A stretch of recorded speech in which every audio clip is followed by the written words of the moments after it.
Bismillah, elhamdülillah, ve salatu ve selamu ala Resulillah. Rabbi şrah li sadri, ve yessir li emri, ve hlul uqdeten min lisani yefqahu qawli, amma ba'd. Hurmattуу musulman bir tuğanlar, bugünkü kuttуу cuma günüңүздөр берекелүү болсун. Аллах Таала мына ушул ыйык күндөрдө ар бир басып келген кадамыңыздарга соопторду жазып, күнөөңүздөрдү кечирип, жана даражаңыздарды жогорулаткан болсун иншалла. Урматтуу мусулман бир туугандар, бүгүнкү сиздер менен азын оолак сөз кыла турган тема мусулман соодагердин жолу, мусулман бизнесмендин жолу деген тема. Бүгүнкү күндө коомчулугубузда бизнес кылам, соода кылам дегендердин саны күндөн күнгө ашып баратат, өзүңүздөр билесиздер. Мына ошого байланыштуу адал соодагер болууну шариятыбыз канчалык колдойт? Адал соодагер болууга, адал бизнесмен болууга шариятыбыз канчалык деңгээлде кызыктырат? Мына ушулар тууралуу бир аз болсо дагы сөз кылып өтөбүз. Эмне үчүн бир аз деп атам? Анткени бул тема аябай чоң болгондук үчүн, аябай бир көп сабактарды өтсө боло турган тема болгондугу үчүн биздин жарым саатыбыз жетиши мүмкүн эмес бул темага. Ошон үчүн бир аз азын оолак үстүртөн сөз кылабыз. Биринчи, адал соодагер болууга кызыктырган хадистер.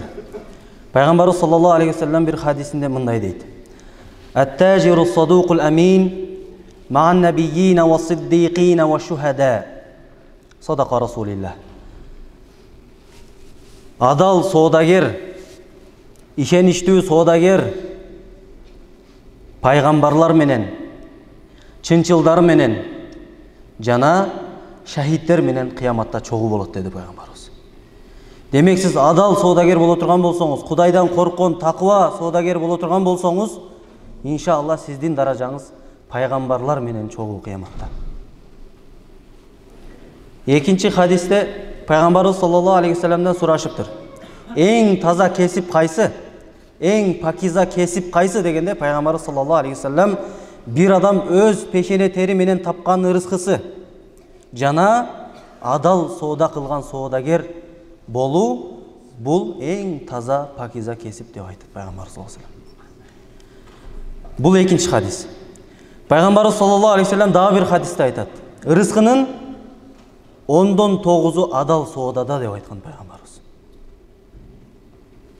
Ырыскынын 10-9 адал соодада деген пайгамбарыбыздын хадиси бар. Бул үчүнчүсү. Муаз ибн Джабал радыйаллаху анху риваят кылган хадисте пайгамбарыбыз саллаллаху алейхи ва саллям мындай дейт: кесиптердин эң тазасы, адалы, пакизасы, жугумдуусу, берекелүүсү бул адал соодагердик деп айткан.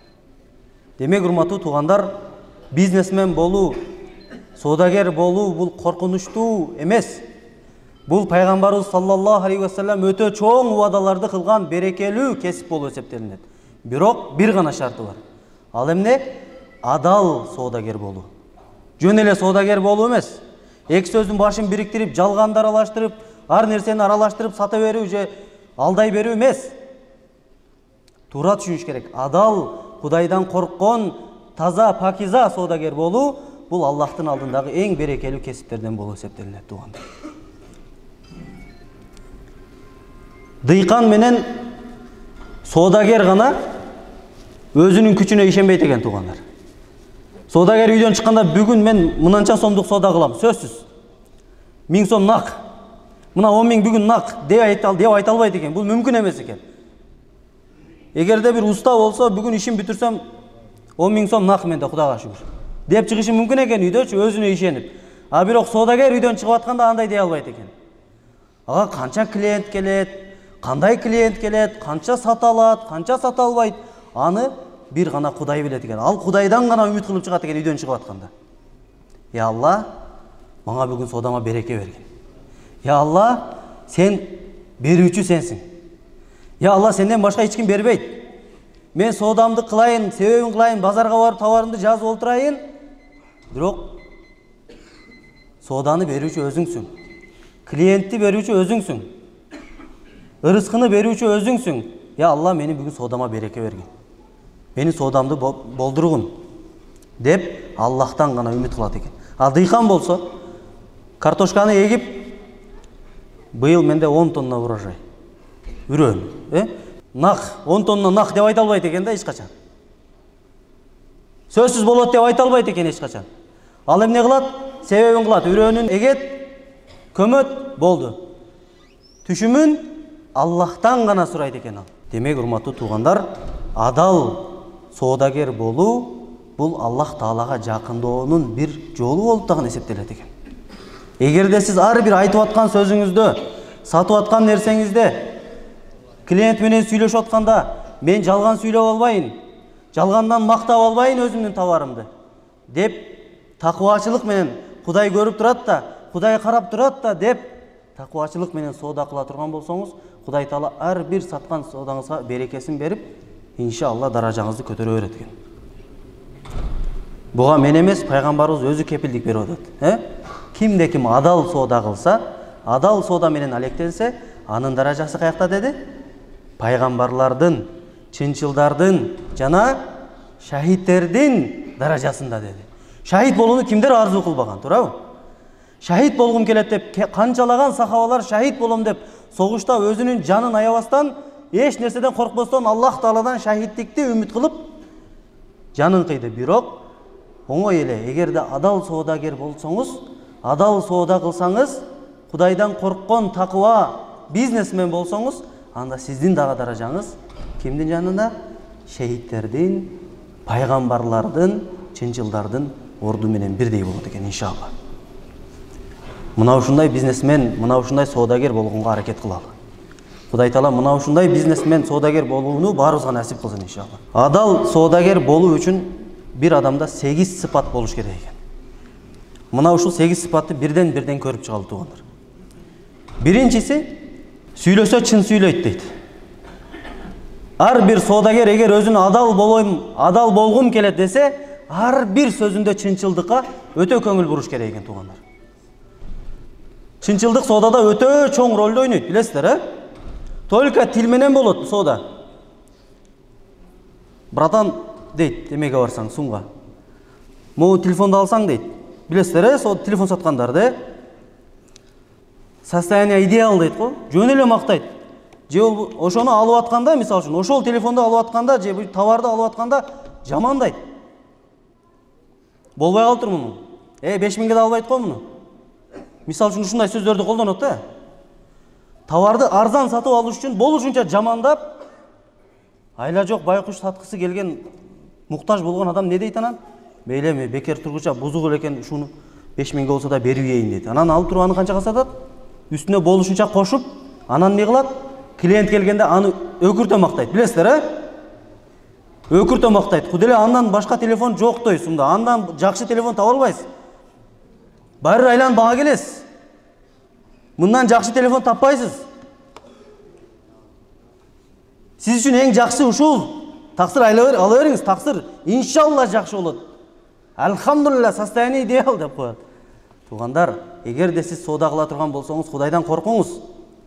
Анткени сиздин айтып аткан сөзүңүздү алдыңызда турган алсыз пенде кул клиент билбесе, сиздин айтып атканыңызды, мээңизден өткөрүп атканыңызды, алдап атканыңызды, шыбап атам деп ойлоп атканыңызды ким билип турат? Лапшаны илип атканыңызды ким билип турат? Албетте, бул Аллах. Аллахтын алдынан эч каяка качып кула албайбыз туугандар. Демек, биринчи сыпат сүйлөсөк, чын сүйлөшүбүз керек экен. Экинчиси, убада берсе орундатат дейт. Ар кимге ар кандай убадаларды берип, бирок орундатпай турган болсок, убадасына тескери иш кыла турган болсо, бул адамдын соодасында да береке болбойт дейт. Анткени адал соодагердин экинчи сыпаты бул убадасына бекем болуу экен. Үчүнчүсү, аманат коюнса кыянат кылбайт дейт. Эгерде сизге бирөө аманат тыштай турган болсо, бул аманат бирөөнүн акысы. Аллах мени көрүп турат, Аллах билип турат деген сезим менен ошого кыянаттык кылбай, кайра ордуна берип, өзүнө берип, аманатка кыянат кылбай турган болсоңуз, демек сизде адал соодагердин дагы бир сыпаты бар экен. Бул үчүнчү сыпаты. Аманат берилсе, аманат коюлса, ага кыянат кылбайт экен. Төртүнчү сыпаты сатып алса жамандабайт дейт. Сатып алса жамандабайт дейт. Имам Абу Ханифа рахимахулла, билесиздер, чоң бизнесмен, соодагер болгон. Абу Ханифа, биздин мазхаб башыбыз. Bir gün soda kılıp dükkanda otursa bir ayal gelip taksır uşul bilesizler köynök menen materialдар менен soda kılgan Abu Hanifa. Bir ayal gelip taksır mına uşul köynöktü satayın dedim ele. Bunu bana biri belek kılgan. Baсын bilbeyim kança olurun. Mağa 20 dirham berseniz bolot. Деп айтат. Abu Hanifa rahimahullah köynöktü qarap анын качествосын, сапатын көргөндөн кийин жок дейт. Бул көйнөгүңүз 20 дирхамга татыбайт. Бул көйнөгүңүз 50 дирхамга татыйт деп, ошол көйнөктү өзүнүн наркына чыгарып, аны алып келген адам билбейт, сата турган адам. Баасын да билбейт, ага бир белек келип калган. Ошону сатып берейин, мага кереги деле жок экен, кийбейт экенмин. Же чак келбей калды деп алып келген. Алып келсем эмне кылып атат? Баасын өз баасына көтөрүп, деп уруп койбостон не кылды? Ошону өз баасына көтөрүп туруп анан кийин сатып алып атат. Анткени саткан адамдын кызыкчылыгын ойлоп атат. А биз эмне кылабыз? Таксырмоо телефон иштебей атат чото. Билесиздер, кичине эле жерин оңдоп койсо, бул жакшы эле товар. 2-3 миң сомго болсо деле бербейм запчаска. 2 миң сомго алабыз деп туруп алып койбош керек экен, туугандар. Эгерде баасы кымбат болсо, баасын көтөрүп, башка момун мусулмандардын дагы акысына кирбей турган болуп, алардын дагы кызыкчылыгын көздөп, өз баасына көтөрүп сатып алсак, бул эмне? Бул биздин мусулманчылык сыпатыбыз болуп эсептелет экен, туугандар. Демек, 4-чү сыпат сатып алса, товарды жамандабаш керек экен. 5-чи сыпаты сатса, жалгандан мактабаш керек экен. Албетте, ар ким өзүнүн товарын мактайт да, туурабы? Бирок жалгандан мактабаш керек экен. Ой, буга мынча жыл гарантия беребиз. Мынча жыл без проблем иштеп берет сизге. Асмандан алып, жерден алып, ой, тобо, ушунчалык мактайтын ба товарынчы? Айга сууга теңеп. Ушундайбы? Ошон үчүн жалгандан мактабаш керек. Эгерде айыбы бар боло турган болсо, сөзсүз түрдө айтыш керек айыбын. Эгерде бир нерсе сатсаңыз, айыбын жашырып сата турган болсоңуз, ошол канча пайда тапсаңыз, канча соода кылсаңыз, ошонун бардыгы сизге харам болуп эсептелет. Харам болуп эсептелет. Жалгандан пайда тапсаңыз, жалгандан мактап сатсаңыз, кемчилиги бар товарды билбей калат, көрбөй калды деп алдап уруп ие турган болсоңуз, анда бул тапкан рызкыңыз сизге харам болуп эсептелет. Билесиздерби, туугандар? Халал дагы рызкы, харам дагы рызкы. Аллах Таала халалдан дагы рызкы берет, харамдан дагы рызкы берет. Бирок ким кайсыны талап кылса, ошондон берет Аллах Таала. Ким кайсынан талап кылат? Арамданбы же адалданбы? Ким адалдан тапкысы келеби же арамдан тапкысы келеби? Аллах Таала ким кайсыны талап кылса, мына ошондон берет. Сиз мен халал табышым керек, алдабашым керек деп атсаңыз, Аллах Таала сизге арамды берип койбойт.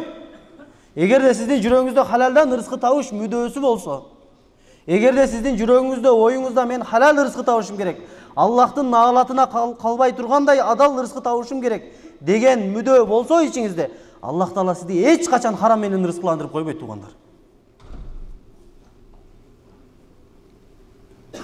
Ошон үчүн колдон келишинче адалдан рызкы табууга аракет кылыш керек.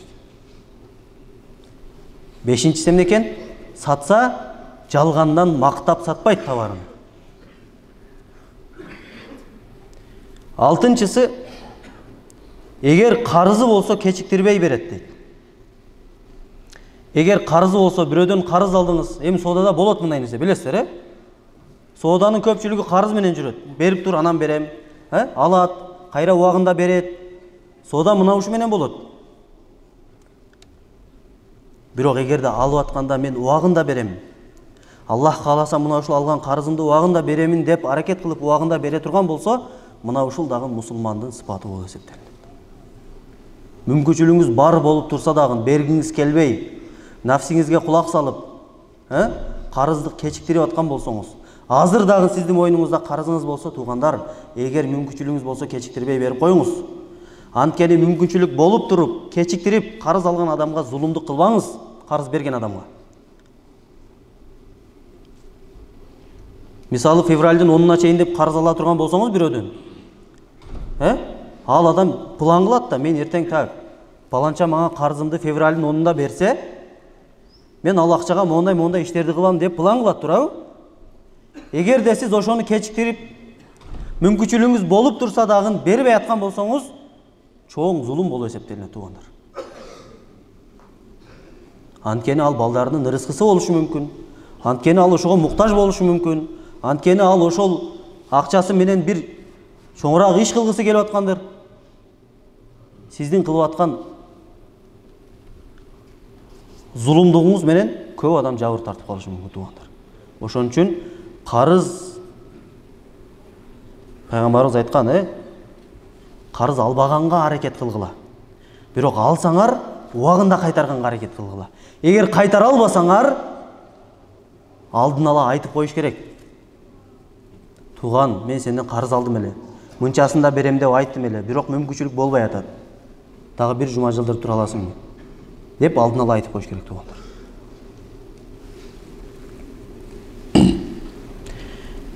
Бул 6-чы сыпаты. 7-чи сыпат, эгерде башкалардан аласасы болсо дейт, аларды кыйнабайт дейт. Көп адамдардын аласасы бар. Кайра-кайра үйүнө барат, кыжалат кылып кайра-кайра чалат. Берейин деп атат ал. Бергиси келип атат, ушундай бергейин деп аракет кылып атат, бирок жок да. Кантет байкуш. Аны билесиз сиз деле, сизге да билинет ал. Мүмкүнчүлүгү бар болсо эле бере турган киши өзүчү. Ушундай берейин эле деп атат, бирок жок болуп аткандыгы үчүн бере албай атат. Ошондой учурда макул эми дагы бир аз жылдырып турайын деп жылдырып турсаңыз, бул Аллахтын алдында эң жагымдуу амалдардан болуп эсептелет, туугандар. 8-чиси Аллахтан коркуу, такыбачылык менен соода кылуу. Өзүнүн кылып аткан ишине текебирденбөө. Бул адамдын 8-чи сыпаты болуп эсептелет. Билесиздер, кичине эле адамдын колуна байлык түшүп калса, же бир амал түшүп калса, мурду көтөрүлүп калат. Эч кимди тоготпой. Анткени ушунун бардыгы менин кыйындыгым себебинен болуп атат да деген сезим жүрөккө киргендиги үчүн болот, туугандар. Мен кыйын болгондугум үчүн ушундай болуп атат да, мен кыйын болуп кеткендигим үчүн ушундай кыйын бизнесмен болдум да деп кудуңдайт адамдар. Эгерде сизде мына ушундай болуп аткан болсо, Аллах Тааланын мунул аяты сиздерге балким даба болуп калат иншалла. Estağfurullah billah. Аллах Таала Кур'ан-ы Каримде Нахл сүрөсүнүн 78-чи аятында мындай дейт. Wallahu akhrajakum min butuni ummahatikum la ta'lamuna shay'a. Аллах Таала дейт. Аллах Таала силерди эниңердин курсагынан дейт, эч нерсе билбеген абалда чыгарды дейт. Эч нерсе билбеген абалда чыгарды дейт. Сен кимсиң? Биз кимбиз? Мен киммин? Мен ким элем? Кечээ ким элем? Бүгүн ким болдум? Мунун баарын мага ким берди? Соода кылууну мага ким үйрөттү? Ушундай сүйлөп бирдемкени сатыш бул чоң өнөр. Товарды сатыш чоң өнөр. Бир нерсени реклама кылып, мону өткөрө билиш бул чоң өнөр болуп эсептелет. Бирок ошону бизге ким үйрөттү? Аллах. Аллах бербегенде, Аллах каалабаганда сиз ким элеңиз? Энебиздин курсагыбызда чыкканда биз ким элек? Аллах Таала айтып атат. Силер эч нерсени билбеген абалда чыгарганбыз биз. Эмнеңерге текебир болосуңар деген аят бул. Эмнеңе текебир болосуң? Энеңдин курсагынан чыкканда эчтекени билбейт элең го. Ошонун баарын үйрөтүп аткан, бастырып аткан, көргөзүп аткан, сүйлөтүп аткан Бул ким? Аллах. Ошонун баарын берип аткан ким? Аллах. Соодаңызга береке берип аткан ким? Аллах. Урматтуу туугандар, кичине эле чөнтөгүбүз калыңдап, капчыгыбыз чоңое баштаганда мурдубузду көтөрбөйлү.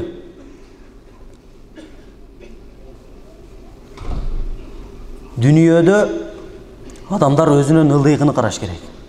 Соодада, бизнесте, байлыкта, дүнүйө топтоодо адамдар өзүнүн төмөнкүнү караш керек.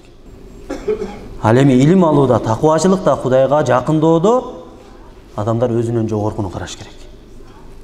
Мен да ушундай бир такыба болсом, мен да ушундай бир хафиз болсом, Куранды жаттасам, мен да ушундай бир Аллага жакын болсом, мен да ушундай бир ибадаткөй болсом деп өзүнөн жогоркуларды караш керек.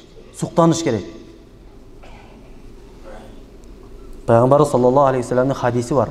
Ла хасада илля фи иснатейн. Эки нерседе көрө албастык кылсаңар болот деген тоюз. Ичиңер күйсө болот дегени.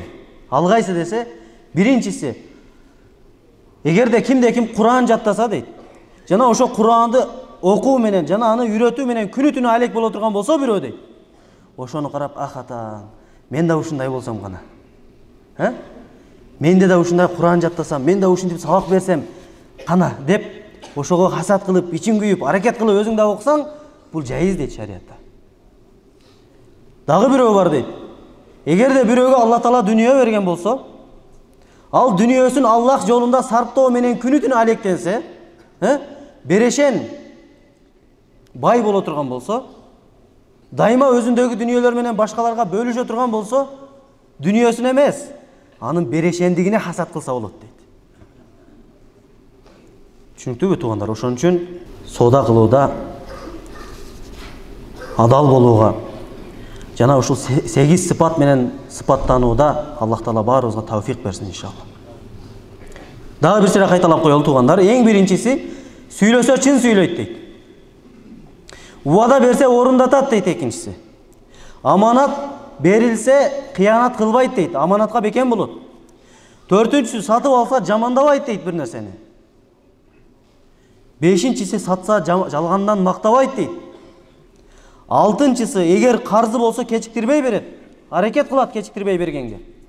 Жетинчиси, эгерде бирөөдөн аласасы болсо, аны кыйнабайт дейт, мүмкүнчүлүгү болбосо. Сегизинчиси, Аллахтан коркот дейт. Такыба кылат, текебердик кылбайт дейт. Анткени сизге ошол нерсенин баарын берип аткан бул Аллах болуп эсептелет. Эгерде сиздин ишиңиз жүрүшүп аткан болсо, сиздин кыйындыгыңыздан эмес туугандар. Эгерде сиздин ишиңиз жүрүшүп аткан болсо, сиздин жакшылыгыңыздан эмес туугандар. Балким Аллах Тааланын сыноосунан берилип атат сизге. Аллах Таала берсе да сынайт, алса дагы сынайт. Берсе Аллах Таала сынайт. Пендем шүгүр кылабы экен? Пендем шүгүрчүлүк кылып садакасын, зекетин чыгарабы экен? Пендем мен дүнүйө берсем мени унутуп койбойбу экен? Пендем мен дүнүйө берсем ошону алалданбы же харамданбы, каяктан талап кылат экен? Деп сынаш үчүн берет туугандар. Эгерде Аллах Таала алып койсо, сабыр кылабы экен? Пендем кыйынчылыкта мени унутуп койбойбу экен? Пендем наалыйбы экен же мага ишенген бойдон жүрөгүндө тынчтык болобу экен? Бир кыйынчылык келсе, мага таянат бекен же башкага таянат бекен? Деп алса дагы, берсе дагы Аллах Таала сыноо үчүн берет экен туугандар. Мына ошон үчүн мына ушул 8 сыпат менен камил сыпаттанып, Аллах Тааланы ыраазы кыла тургандай, Аллах Тааланы ыраазы кыла тургандай соодагер, бизнесмен болууну Кудай Таала ниетинде барларга насип кылсын иншалла. Кимдегин халал, адал соодагер болом десе, бизнесмен болом десе, Аллах Таала ага адалынан насип кылсын иншалла. Аллах Таала баарыңыздарды жакшылыгы менен сыйласын.